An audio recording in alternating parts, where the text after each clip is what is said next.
Hey lovely people, have a beautiful day. అందరికీ నమస్కారం. అందాల లోగిలికి స్వాగతం. ఇప్పుడు మనం ఆత్రం పెళ్లి కొడుకు కథ యొక్క 16వ భాగాన్ని విందామా?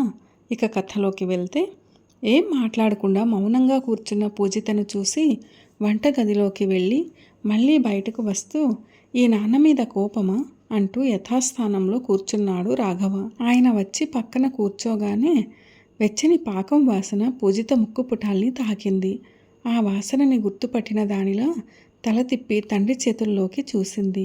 ఆయన చేతిలో గాజు గిన్నెలో గులాబ్ జాములు కనిపించాయి. అంతే. చూసేశావా అని అలకగా అంది ఆమె.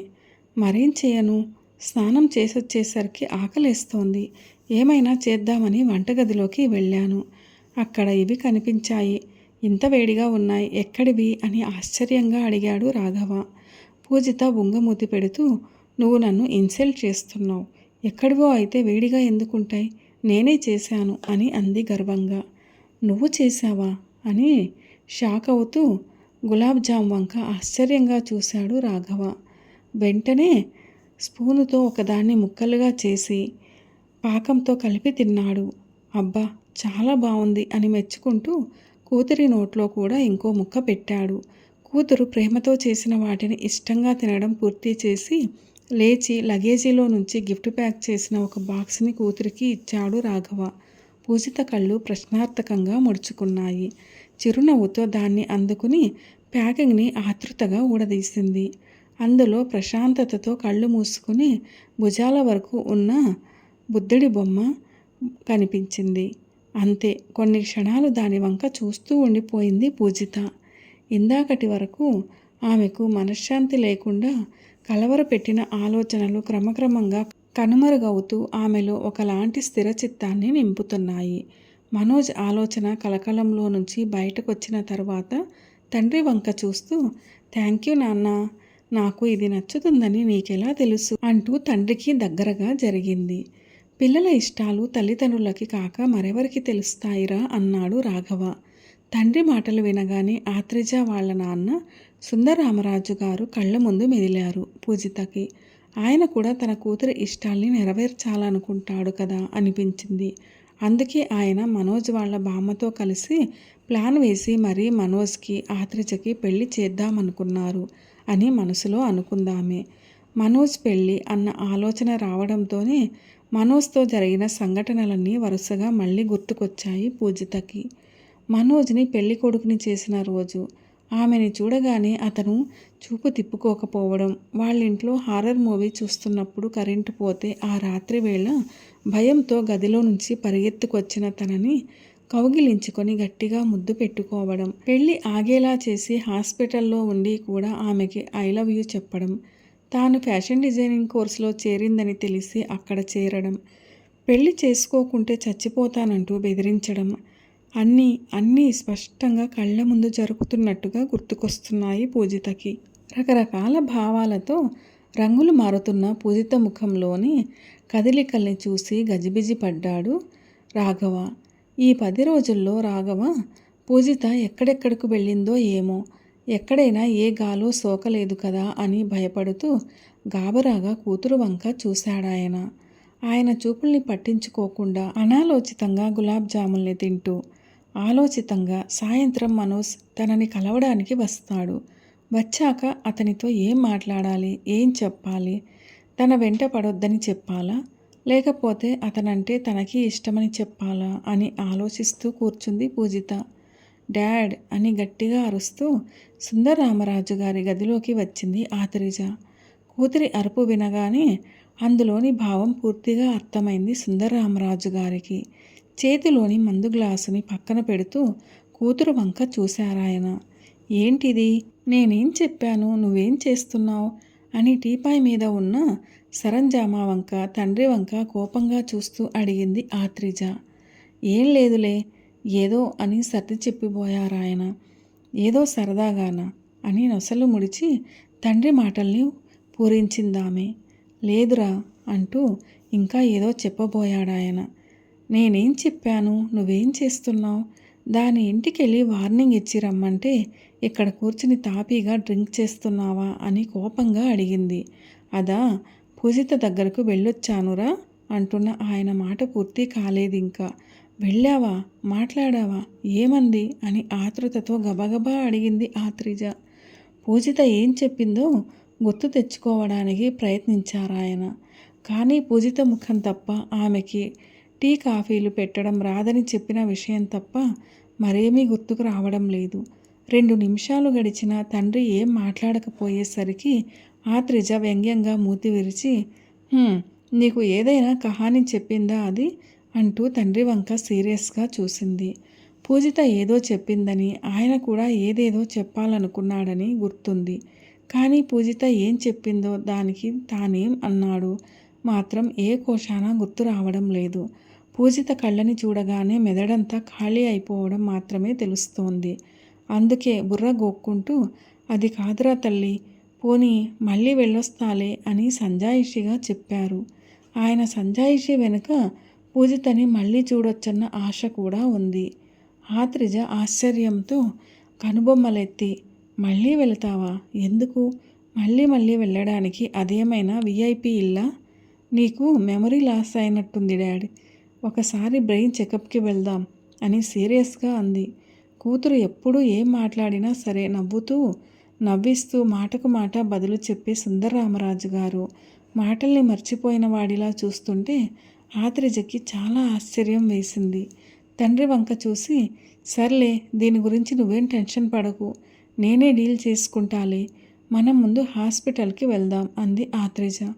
వెంటనే సుందరరామరాజు గారు కంగారుగా, వద్దురా అన్నారు. ఇంత వయసొచ్చిన చిన్న పిల్లల్లా ఇంజెక్షన్కి టాబ్లెట్స్కి భయపడిపోతావేంటి డాడ్? మనం ఈవినింగ్ హాస్పిటల్కి వెళ్తున్నామంతే అని సీరియస్గా అంటూ ఆ గదిలో నుంచి వెళ్ళిపోయిందామె. తాను ఆత్రిజని పూజితకి దగ్గరగా వెళ్ళొద్దు అంటే కూతురు దాన్ని హాస్పిటల్కి వెళ్ళొద్దన్నట్టుగా అనుకుందని అర్థమయ్యి దీర్ఘంగా నిట్టూర్చారు. ఆత్రిజ వెళ్ళిపోవడంతో ఒంటరిగా మిగిలిన ఆయనకి ఆ గదంతా శూన్యం పరుచుకున్నట్టుగా అనిపించింది. మనసు లోతుల్లో ఏదో దిగులు ఆవహిస్తుంటే పక్కన పెట్టిన గ్లాసుని మళ్ళీ చేతిలోకి తీసుకున్నారాయన. అశ్విని బామ్మేది అని గట్టిగా అరుస్తూ ఇంట్లోకొచ్చాడు శంకర్. ఏంటండి ఆ గావు కేకలు అంటూ హాల్లోకి వచ్చింది అశ్విని. గావు కేకలు ఆవు కేకలు కాదే, ముందు బామ్మ ఎక్కడుందో చెప్పు అని ఆవేశంతో ఊగిపోతూ అడిగాడు శంకర్. కొంపలు మునిగిపోయినట్టు ఎందుకంత ఆవేశపడుతున్నారు? బామ్మ ఇంట్లో లేదు. కామాక్షి గారమ్మాయి పుష్పవతి అయితే అక్షింతలు వేయడానికి వెళ్ళింది అంది ఆమె. దీనికి అందరిళ్లలో అక్షింతలెయ్యాలని చెయ్యి దురదే తప్ప ఇంట్లో సగం పెళ్ళై కూర్చున్నోడు ఒకడున్నాడు అన్న పట్టింపు ఉందా? అసలు వాడి సంగతేంటి? వాడేం చేస్తున్నాడు? వాడి పెళ్ళి మళ్ళీ ఎప్పుడు చేయాలి అన్న ఆలోచన లేకుండా అక్షింతలు పట్టుకుని ఇళ్ళమ్మట తిరుగుతుందా అని కోపంగా అరిచాడు. బామ్మ మీద కోపం నా మీద చూపిస్తారేంటి? ఇదంతా మీ బామ్మ వచ్చాక చూపించండి. ఆవిడ ఉన్నప్పుడు మాటలు రావు, లేనప్పుడు మాత్రం కేకలు వస్తాయి అని తనలో తాను అనుకుంటున్నట్టుగా పైకే అనేసి లోపలకు వెళ్ళబోయింది అశ్విని. భార్య వంక చిరాకుగా చూస్తూ, నా పాటికి నేను అరుస్తుంటే కనీసం ఏంటి ఏమైంది అని అడగకుండా నీ పాటికి నువ్వు అలా వెళ్ళిపోతావేంటి అని మళ్ళీ అరిచాడు శంకర్. చెప్పండి మహానుభావ, ఏంటి అంటూ తల మాత్రం వెనక్కి తిప్పి అడిగింది. శంకర్లో ఆవేశం ఉప్పొంగుతుంటే, ఆ సుధీర్ గాడి సిస్టర్ పూజిత లేదు, ఆ అమ్మాయి మన మనోజ్ వెంట పడుతోందట, వాణ్ణి చంపుతానని బెదిరించిందట కూడా అని పళ్ళు కటకటలాడిస్తూ చెప్పాడు. భర్త మాటలు వినగానే పూర్తిగా వెనక్కు తిరిగి దీర్ఘంగా నిట్టూర్చింది అశ్విని. అమ్మాయి బాగుంది కదా అని ముద్దు పెట్టుకుంటే మరి బెదిరించకేం చేస్తారు అని సాగదీస్తూ అడిగిందామె. అశ్విని అన్న మాటలు వింటూనే షాకై గుడ్లప్పగించి చూస్తూ, ఏంటి మన మనోజ్ పూజితని ముద్దు పెట్టుకున్నాడా అని నమ్మశక్యం కానట్టుగా అడిగాడు శంకర్. భర్త ముఖంలోని అపనమ్మకాన్ని చూసి నుదురు కొట్టుకుంది అశ్విని. అతని దగ్గరికెళ్ళి లోగొంతుకతో, సగం సగం తెలుసుకుని మీ తమ్ముడు శ్రీరామచంద్రుడు అనుకోకండి. అయినా అసలు పూజిత మనోజ్ని బెదిరించిందని, ఆ అమ్మాయే మనోజ్ వెంట పడుతుందని మీకెవరు చెప్పారు అని అడిగింది అశ్విని. శంకర్ ఆమె అడిగిన దానికి జవాబు చెప్పకుండా మనోజ్ పూజితని ముద్దు పెట్టుకున్నాడని నీకెవరు చెప్పారో చెప్పు ముందు అని దబాయింపుగా అడిగాడు. ఎవరో చెప్తే నేనెందుకు నమ్ముతాను అంది ఆమె. అంటే ఏంటి? ఎవరో ఏదో చెప్తే నేను నమ్మేస్తాననా అని మళ్ళీ కోపం వచ్చేస్తుంటే ఎదురుగా అడిగాడు శంకర్. అబ్బా, నేను అలా అనలేదులేండి. ఎవరో చెప్తే నేనెందుకు నమ్ముతాను? నా కళ్ళతో నేనే చూశాను అంది ఆమె. నిజమా? నువ్వే చూసావా? ఎప్పుడు? మరి నాకెందుకు చెప్పలేదు అంటూ అనుమానంగా కళ్ళు ముడిచి చూశాడు శంకర్. అదే ఆ రోజే మీ తమ్ముణ్ణి పెళ్లి కొడుకుని చేసిన రెండో రోజు. జరిగిందేదో జరిగిపోయిందిలే. పాపం ఆ అమ్మాయిని అందరి ముందు రచ్చ చేయడం ఎందుకని చెప్పలేదు అని గుర్తు చేసుకుంటూ చెప్పిందామె. నువ్వు చెప్తున్నది నిజమేనా అని ఇంకా నమ్మకం కుదరనట్టు అడిగాడు శంకర్. అయ్యో రామ, ఆ అమ్మాయి గింజుకుంటున్నా మీ తమ్ముడు వదిలితేనా? అయినా మనోజ్ ప్రవర్తన నచ్చకే పూజిత మనకి చెప్పా పెట్టకుండా మన ఇంట్లో నుంచి వెళ్ళిపోయింది. అప్పటికీ తనంతట తానే ఈ విషయం నాతో చెబుతుందేమో అని ఆ రోజు హాస్పిటల్లో అడిగాను కూడా. ఏమని చెబుతుంది? ఇది చెప్పుకునే అంత ఘనకార్యమా అని పూజిత మీద జాలిపడుతూ అంది అశ్విని. అయితే మనం మనోజే పూజితని ముద్దు పెట్టుకున్నాడా? ఎక్కడ పెట్టాడు ముద్దు అని కోర్టులో లాయర్ ప్రశ్నించినట్టుగా ఆరా నిండిన కుతూహలంతో అడిగాడు శంకర్. ఆ ప్రశ్న వినగానే మూతి బిగించి చిరుకోపంతో భర్త వంక చూసింది అశ్విని. అరిచేతిని పెదవులకి అడ్డుగా పెట్టుకుంటూ, చిచ్చి, సిగ్గు లేకపోతే సరి. ఎక్కడ పెడితే ఏంటి? పెట్టాడా లేదా అన్నది కావాలి గాని మీరు విషయాన్ని పక్కదారి పట్టించకండి. ముందు అసలు విషయం చెప్పండి. పూజిత మనోజ్ వెంట పడుతోందని, మనోజ్ని చంపుతానని బెదిరించిందని మీకెవరు చెప్పారు అని నిలదీస్తున్నట్టుగా అడిగింది అశ్విని. ఇంకెవరు చెబుతారు? మనోజ్ గాడే చెప్పాడు. వాడు చేసింది దాచేసి ఆ అమ్మాయి చేసింది మాత్రం చెప్పినట్టున్నాడు అంటూ నీరసంగా నిట్టూర్చాడు శంకర్. భలేవారే మీరు. ఎవరైనా నేనే తప్పు చేశాను అని చెబుతారా? చూసింది నేను చెప్పాను, విన్నది మీరు చెప్పారు. ఏం జరిగి ఉంటుందో ఇక మీరే ఊహించుకోండి అని రాబోతున్న నవ్వుని లోపలే ఆపుకుంటూ అంది అశ్విని. అంటే అశ్విని, ఇప్పుడు ఆత్రిజ, మనోజ్, పూజిత ఎవరిని వెంటపడుతున్నట్టు? మరిప్పుడు బామ్మకేం చెప్పాలి నేను అని తికమకగా అడిగాడు. ఆ మాటలు వినగానే కళ్ళగరేస్తూ ఏమని చెబుతారు? చెప్పమని మిమ్మల్ని బామ్మ ఏమైనా అడిగిందా ఏంటి అంది ఆమె. బామ్మకి ఏం చెప్పొద్దు అన్న గూఢార్థంతో ఉన్న అశ్విని మాటలు వినగానే గందరగోళంలో పడ్డాడు శంకర్. ఏం చెయ్యాలో తెలియనట్టు ఉన్న చోటే కుర్చీలో కూలబడి, అది కాదే అశ్విని, మరి వాడి పెళ్ళి? ఇంతకు ముందే మనోజ్కి పూజిత ఫోన్ చేసింది. వాడిని కలవమన్నట్టుంది. వీడేమో కలుస్తానన్నాడు. మరి ఆత్రిజ? అయితే బామ్మకేం చెప్పొద్దంటావా? ఇవన్నీ అస్సలు చెప్పొద్దా అని గజిబిజి పడుతూ అయోమయంగా అడిగాడు.